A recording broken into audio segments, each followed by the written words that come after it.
இயேசுவின் நாமத்தில் உங்களை வாழ்த்தி ஆசீர்வதிக்கிறோம். கர்த்தருடைய கிருபை உங்களோடு இருப்பதாக.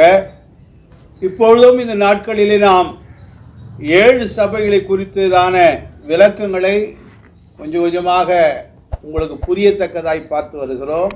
காரணம், பல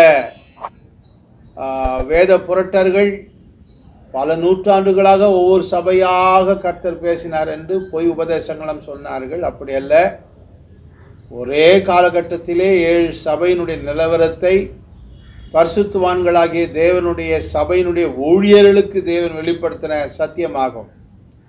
ஊழியர்கள் தங்கள் சபையை பரவாயில்ல பரிசுத்தமடைந்து விட்டார்கள், தேவனுக்கு தகுதியாக இருக்கிறார்கள் என்று எண்ணினார்கள்.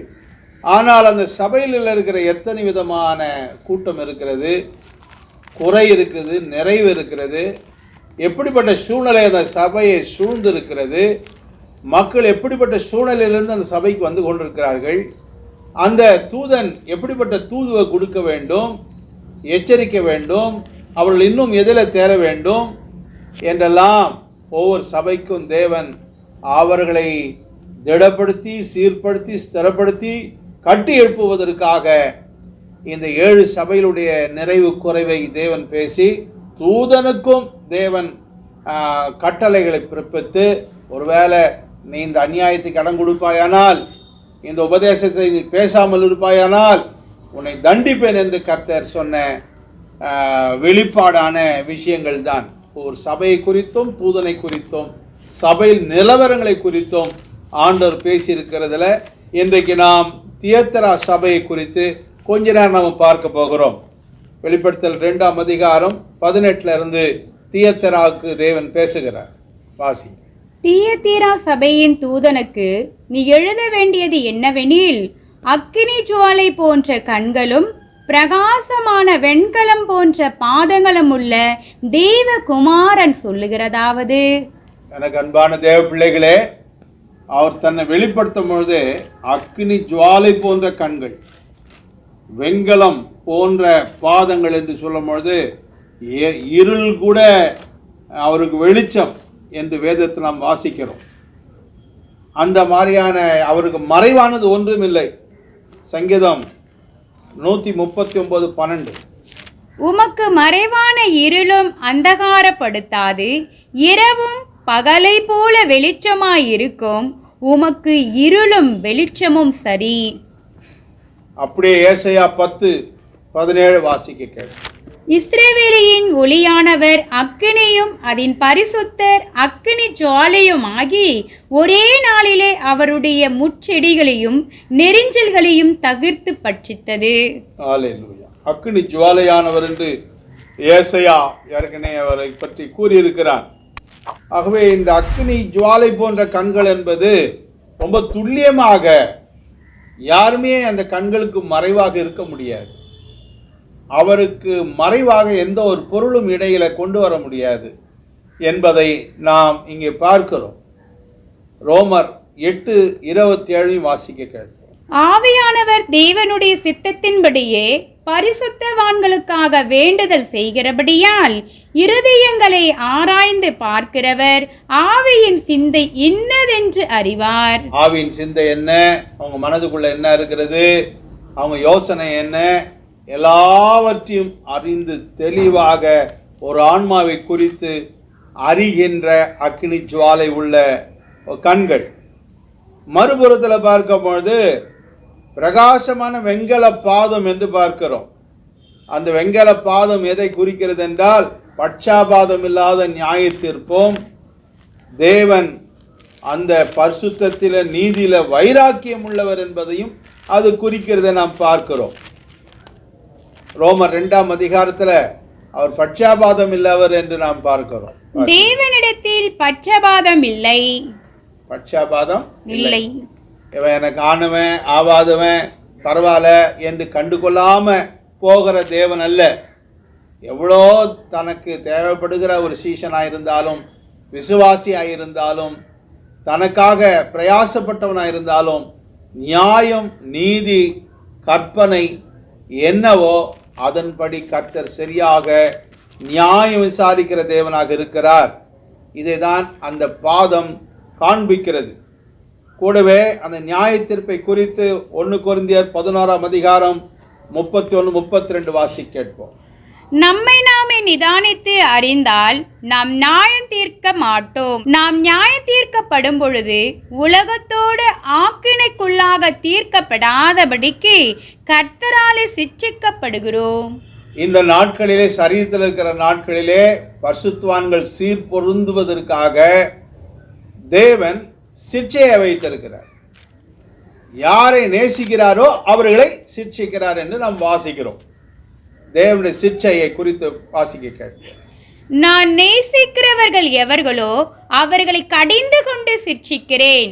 ஆகையால் நீ ஜாக்கிரதையாய் இருந்து மனந்திரும்பு. சிட்சிக்கிறது ரொம்ப நல்லது. ஏனென்றால் தகப்பன் அடிச்சு ஒரு பிள்ளையை திருத்தலாம். அதுபோல கிறிஸ்துவ நியாயாசனத்தில் ஒரு பகுதி பார்த்தீங்கன்னா, இந்த பூமியில் இருக்கும் போதே பரிசுத்தவான் பரிசுத்தவாட்டிகளை சிட்சித்து அடித்து தேவன் தம்முடைய சத்தியத்துக்கு நேராக கீழ்ப்படிய பண்ணி பரிசுத்தம் பண்ணுகிறார். எவ்வளோ ஒரு நல்ல தேவன் பாருங்கள். ஆகவே உங்களுக்கு வர சிட்சையை அற்பமாக எண்ண வேண்டாம். ரெண்டாவது, சிட்சை வர்றதை நம்ம உணரணும். நாம் மீறுதல் செய்திருக்கிறோம், சில பிழைகள் இருக்கிறது, சில கரை திரை இருக்கிறது. ஆகவேதான் இந்த சிட்சை வந்தது என்பதை நாம் அறிய வேண்டும். இதையெல்லாம் தான் தேவன் அந்த பிரகாசமான வெண்கல பாதத்தை நாம் அதிலிருந்து அறிந்து கொள்கிறோம். எனக்கு அன்பானவர்களே, இந்த சபையில் இருக்கிற ஒரு பெரிய குறையை ஆண்டவர் பேசுகிறார். அது என்னவென்றால், அன்பு இருக்கிறது, ஆனால் அன்பு பரிசுத்தமாக இல்லை. வாசிப்போம். ஆகிலும் உன் பேரில் எனக்கு குறைவுண்டு, என்னவெனில் தன்னை தீர்க்கதரிசி என்று சொல்லுகிற எசபேல் என்னும் ஸ்திரீயானவள் என்னுடைய ஊழியக்காரன் வேசித்தனம் பண்ணவும் விக்கிரகங்களுக்கு படைத்தவைகளை புசிக்கவும் அவர்களுக்கு போதித்து அவர்களை வஞ்சிக்கும்படி நீ அவளுக்கு இடம் கொடுக்கிறாய். பரிசுத்தவான்கள் அங்கே இருக்கிறார்கள், ஆனாலும் அந்த பரிசுத்தவான்கள் பூர்ணமான தேவனுடைய அன்பில் வளர வேண்டும் என்று கர்த்தர் விரும்புகிறார். அந்த பரிசுத்தவான்கள் வளராதபடிக்கு எசபேல், ஆகாபனுடைய மனைவி, புறஜாதியிலிருந்து வந்த எசபேல், அவள் 2 காரியங்களை செய்தால். பாகால் அஸ்தரோத் என்ற விக்கிரங்களை வைத்து பயங்கர அருவருப்புகள், இச்சைகள், வேசித்தனம், உபச்சாரம், அப்புறம் ஆணோடு ஆண் பெண்ணோடு பெண் போன்ற மந்திரம், சூனியம் எல்லாமே அவளிடத்தில் இருந்தது. அவள் இறந்து போனாலும் அவளுக்குள்ள கிரியை செய்த ஆவிகள், அந்த எசபேலுக்குள்ள இருந்த ஆவிகள் இந்த சபையிலையும் ஒரு சிலர் மூலமாக, ஒரு சில கள்ளத்தனமான ஊழியம் செய்கிறவர்கள் மூலமாக சபைகளிலே இறங்கி வஞ்சித்து கொண்டிருக்கிறது. ஆகவே அன்பா இருக்கிறீர்கள், அந்த அன்பு பரிசுத்தம் இல்லாமல் போகிறது என்று ஆண்டவர் கண்டிக்கிறார். இப்பொழுது நீங்கள் பார்த்து கொள்ள வேண்டும். தேவனுடைய பரிசுத்தவான்கள் தேவனுடைய அன்பில் நீங்கள் இருப்பீர்களானால் கற்பனைகளை கைக்கொள்வதே தேவனுடைய அன்பு. தேவனுடைய கற்பனை கைக்கொள்வது அன்பு. உலகத்தில் அன்பு கூறாதிருங்கள், அப்படி கூறும் இடத்தில் பிதாவின் அன்பு இல்லை. ஆகவே உன்னுடைய அன்பு பரிசுத்தம் அடையணும். உன்னுடைய அன்பு கிறிஸ்துவின் அன்பாக இருக்க வேண்டும். அசுத்தங்களை விட்டு, துன்மார்க்கமான கலாச்சாரங்களை விட்டு, வேசிதனத்தை விட்டு, உபச்சாரங்களை விட்டு, காம விகாரத்தை விட்டு, பலவிதமான விக்கிரகத்துக்கு சம்பந்தமான எண்ணம் பக்திகளை விட்டு நாம் கர்த்தரிடத்தில் இருப்போமானால் அந்த அன்பு பரிசுத்தமாக இருக்கிறது என்று அர்த்தம். ஒருவேளை இதெல்லாம் சேர்ந்து, அப்படிப்பட்ட ஜனங்களோடு சேர்ந்து நீங்கள் தேவன் பேரில் அன்பாக இருப்பீர்களானால் உங்களுடைய பேர் தியத்தரா சபை என்று பெயர். இந்த தியத்தரால சில அந்நிய பக்திகள், வழிபாடுகள் எல்லாம் நிறைந்த ஒரு இடம்தான். இப்பொழுது இந்த தியத்தரா என்பது துருக்கி நாடாக இருக்கிறது. அதில் உள்ள ஒரு நல்ல வியாபார பட்டணம் ஆகும். இப்பொழுதும் இந்த இடங்கள்லாம் இருக்கிறது. ஆசியா கண்டத்தில் துருக்கியில் இருக்கிற ஒரு பட்டணம் தான். இந்த பட்டணத்தில் பிறந்தவள் தான் லீதியாள்.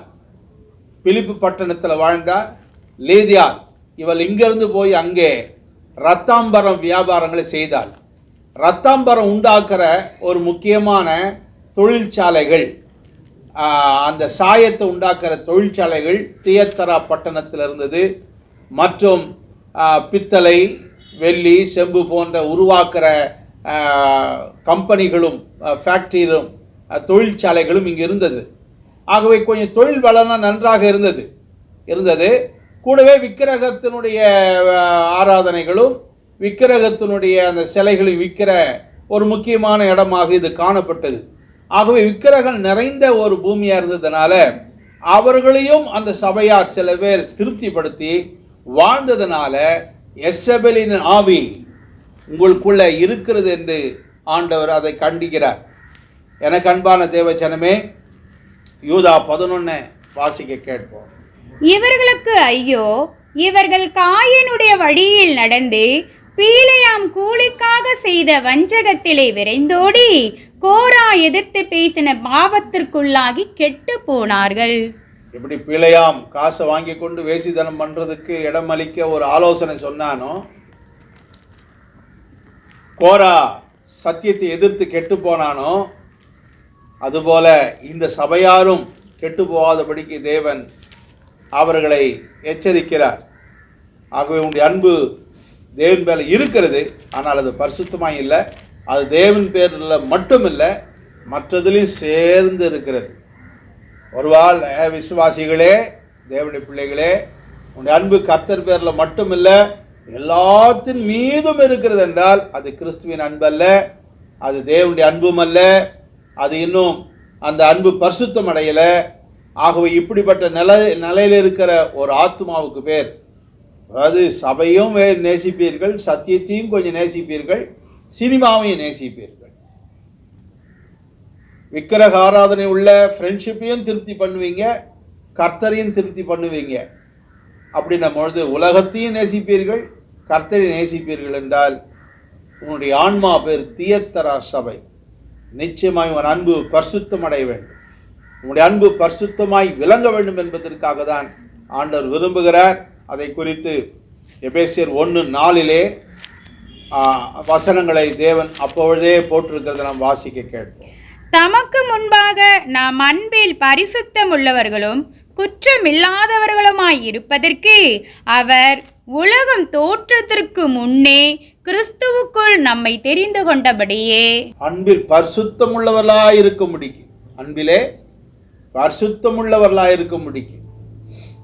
ஒரு அன்பை நாம் நேசிக்கிறோம், கிறிஸ்துவின் அன்பை நாம் லாபத்துக்காக அல்ல, இச்சைகளுக்காக அல்ல, ஏதோ ஒரு ஆசைக்காக அல்ல, இயேசுவின் சத்தியத்திற்காக பரலோகத்தில் இணைந்து வாழப்போறோம் என்பதற்காக, சரீர தன்மையில் இச்சைகள் இல்லாமல் தேவ பிள்ளைகளை ஒருவர் என் சகோதரன், கிறிஸ்துக்குள் என் சகோதரி என்று மனப்பூர்வமாக எந்த விதமான ஒரு மனதில் ஒரு அசுத்தமான எண்ணங்கள் இல்லாமல் நீங்கள் ஜீவிக்கிறீர்கள் என்றால் அது இயேசுவின் அன்பு, அது கிறிஸ்துவின் அன்பு என்பதை மறந்துவிட வேண்டாம். இந்த சபைக்கு தேவன் ஒரு எச்சரிப்பை கொடுக்கிறார், வாசிப்போம். அவள் மனந்திரும்பும்படியாய் அவளுக்கு தவணை கொடுத்தேன், தன் வேசி மார்க்கத்தை விட்டு மனந்திரும்ப அவளுக்கு விருப்பமில்லை. இதோ நான் அவளை கட்டில் கிடையாக்கி அவளோடு விபச்சாரம் செய்தவர்கள் தங்களுடைய கிரிகளை விட்டு மனந்திரும்பாவிட்டால் அவர்களையும் மிகுந்த உபத்திரவத்திலே தள்ளி அவர்களுடைய பிள்ளைகளையும் கொல்லவே கொல்லுவேன். ஆண்டவர் ஒரு தவணை கொடுக்கிறாரு. அந்த தவணையும் கூட தேவன் என் மேல கிருபையா இருக்கிறார்னு சில பேர் சொல்லி கொண்டிருக்கிறீர்கள். உங்களை நீங்களே ஏமாத்தி கொண்டிருக்கிறீங்க. அந்த தவணை எதற்கு என்றால் மனம் திரும்புவதற்காக, தங்கள் வழியை சீர்படுத்துவதற்காக, தங்களுடைய மீறுதலை கர்த்தர் சமூகத்தில் ஒப்பு கொடுத்து தன்னை மாற்றிக்கொள்வதற்காக, அசுத்தமாய் இருக்கிற அந்த வாழ்க்கையை தள்ளிவிட்டு இனி கர்த்தருக்காக பரிசுத்தமாய் வாழ்வேன் என்று தன்னுடைய வாழ்க்கையை ஒப்படைப்பதற்காக தேவன் சில மாசம் சில வருஷம் தவணை கொடுக்கிறார். இந்த தவணையும் கூட அநேகர் தேவன் கண்டுகொள்ளாது இருக்கிறார், கிருபையா இருக்கிறார், அன்பாக இருக்கிறார் என்று சொல்லி தங்கள் போகிற வழியிலே போய் கொண்டிருக்கிறார்கள். அப்படிப்பட்டவங்களுக்கு வேதம் சொல்லுகிறது, அடிக்கடிக்கு கடிந்து கொள்ளப்பட்டும் தன் பிடரியை கடினப்படுத்துகிற மனுஷன் சகாயமின்றி சடுதிலே நாசம் அடைவான். அப்படி வாழ்ந்தார்கள் நோவா காலத்தில். தேவன் ஜலப்பிரயாத்தை கொண்டு வந்து அழித்தார். சோதம் குமாராவை தேவன் ஒரே நாளிலே சில மணி நேரத்தில் அக்கினியை கொண்டு கர்த்தர் அழித்தார். இப்படி கோரா, தாத்தான், அபியாம் என்று சொல்லுகிற தேவனுக்கு விரோதமாக இருந்தவர்களை தேவன் பூமி விழுங்கி போட்டத்தக்கதாக கர்த்தர் நியாயத்தீர்ப்பு கொடுத்தார். ஏனென்றால் அவர் அமைதியாக இல்லை, பொறுமையாக இல்லை, நீ எப்படியாவது இரு என்று உண்மையில் அன்பாக இருந்து கிருபையாக இல்லை, தவணை கொடுக்கிறார். எச்சரித்து சம் மந்த், சில வருஷம் உன்னை மாற்றிக்க, உன் வீட்டில் இருக்கிற சினிமா பாடலை நிறுத்து, வேசிக்கு இடம் கொடுக்காத, செல்ஃபோனில் அசுத்தமாக தேவையில்லாத சில பேர்கிட்ட நீ பேசி கொண்டு இருக்கிறியே அந்த வேசித்தனத்தின் பேச்சை நிறுத்து என்று கர்த்தர் தவணை கொடுக்கிறார். அது கொடுக்கும் போதே அந்த தவணையை நாம் பிரயோஜனப்படுத்தி கொண்டால் அந்த கிருபை பிரயோஜனப்படும். அந்த கிருபையினாலே நாம் பரிசுத்தம் அடைந்து கர்த்தருக்கு பிரியமான பிள்ளைகளாய் மாறலாம். ஒருவேளை அதை மிஸ் பண்ணால் இங்கே சொல்கிறாரு, அவனையும் கட்டில் கிடையாக்கி அவனோடு சேர்ந்து யாரெல்லாம் பாவம் செய்தார்களோ அவங்களையும் அவங்க பிள்ளைகளையும் கொல்லுவேன் என்று கர்த்தர் அங்கே நியாய தீர்ப்பு கொடுக்கிறார். எச்சரிப்பு கொடுத்து நியாய தீர்ப்பையும் கொடுக்கிறார். மீண்டும் அதை வாசிக்க கேட்போம். இதோ நான் அவளை கட்டில் கிடையாக்கி அவளோடு விபச்சாரம் செய்தவர்கள் தங்களுடைய கிரியைகளை விட்டு மனம் திரும்பாவிட்டால் அவர்களையும் மிகுந்த உபத்திரவத்திலே தள்ளி அவளுடைய பிள்ளைகளையும் கொல்லுவேன். அதில் ஒரு சிலருக்கு அந்த மாதிரி தேவன் சிட்சித்து நியாயத்திற்கு கொடுக்கும் பொழுது அவர்கள் மனம் திரும்பினால் தேவன் அவங்களை ரட்சிக்கிறார். யாத்ராகமம் 15:26 வாசிப்போம். நீ உன் தேவனாகிய கர்த்தரின் சத்தத்தை கவனமாய் கேட்டு அவர் பார்வைக்கு செம்மையானவைகளை செய்து அவர் கட்டளைகளுக்கு செவி கொடுத்து அவருடைய நியமங்கள் யாவையும் கை கொண்டால் நான் எகிப்தியருக்கு வர பண்ணின வியாதிகளில் ஒன்றையும் உனக்கு வர பண்ணேன், நானே உன் பரிகாரியாகிய கர்த்தர் என்றார். ஹல்லேலூயா. தேவன் எச்சரிப்பை கேட்டு மனம் திரும்பும் போது கர்த்தர் சிட்சையை கொடுப்பார். அந்த சிட்சையோடு தன்னை உணர்ந்து தன் சரீரத்தில் கர்த்தர் பக்கம் சாய்ந்து கொண்டால் கிருபை செயல்படும். அதற்கு மிஞ்சி போனால்தான் தேவன் கொல்லுவேன் என்று கர்த்தர் சொன்னார். ஆகவே சிட்சை மனம் திரும்புகிற உணர்கிற எல்லாருக்கும் தேவன் கட்டளையிடுவார். அந்த சிட்சை நல்லது. ஏனென்றால் கர்த்தர் வியாதியை கொடுக்கிற தேவன் அல்ல. ஒருவரும் வியாதி இருப்பது தேவ சித்தம் இல்லை. ஆனால் உன்னுடைய மீறுதல், உன்னுடைய குற்றங்கள் உன் சரீரத்திலிருந்து நீங்க முடியாக வியாதியை தேவன் கட்டளையிடுவார். பின்பு அந்த வியாதியிலிருந்து கர்த்தர் நம்மை மீட்டுக் கொள்வார்.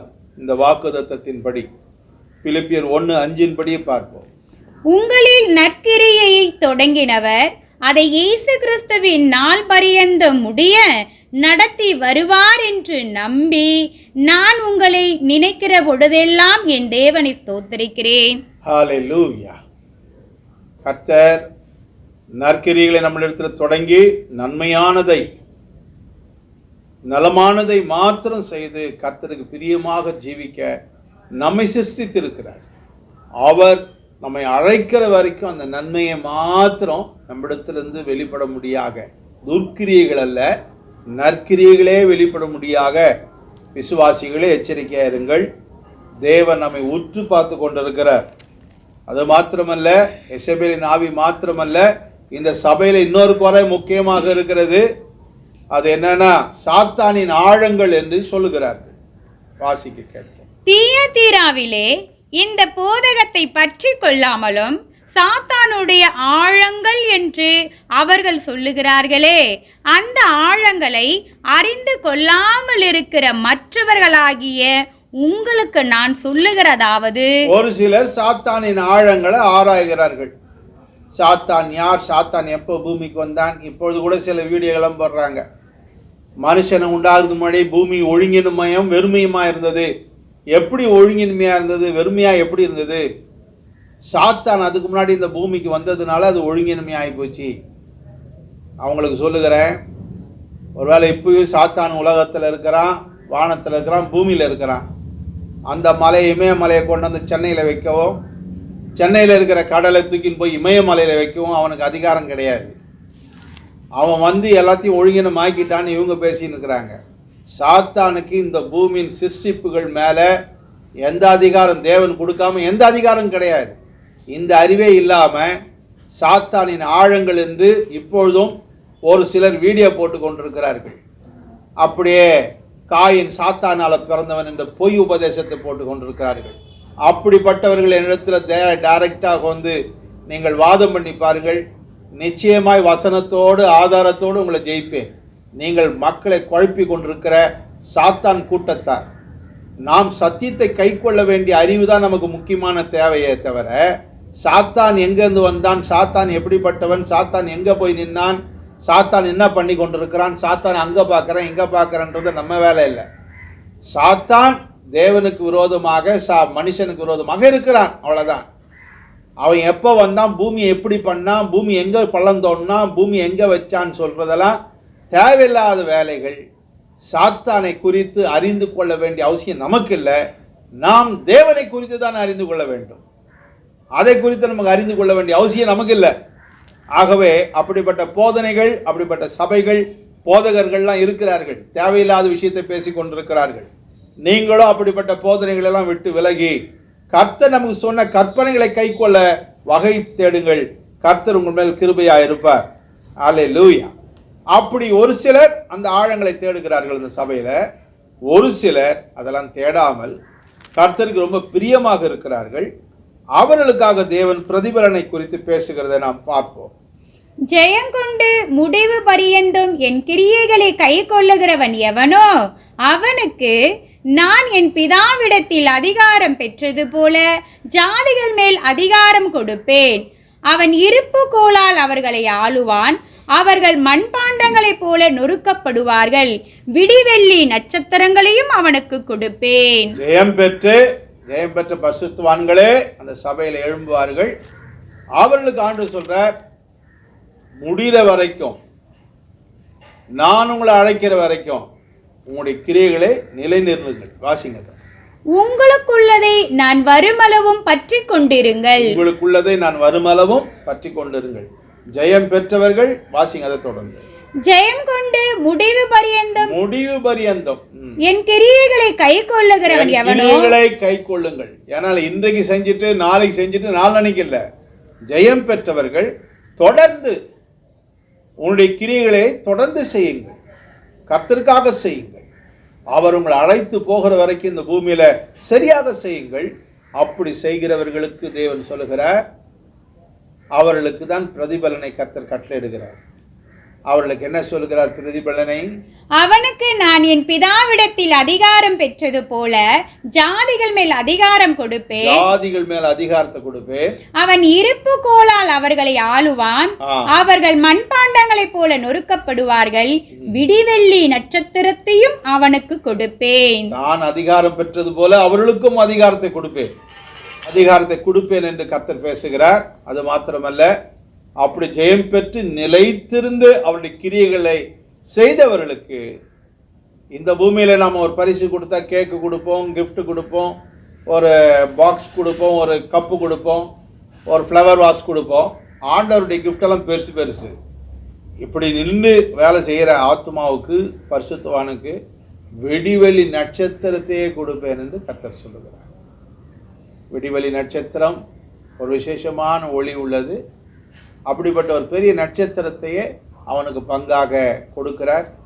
அந்த பரிசுகளை குறித்தெல்லாம் நாம் அதிகமாக இப்பொழுது ஆராய முடியாது. வர நாட்கள் நாம் ஆராய்ந்து தெரிந்து கொள்ளலாம்.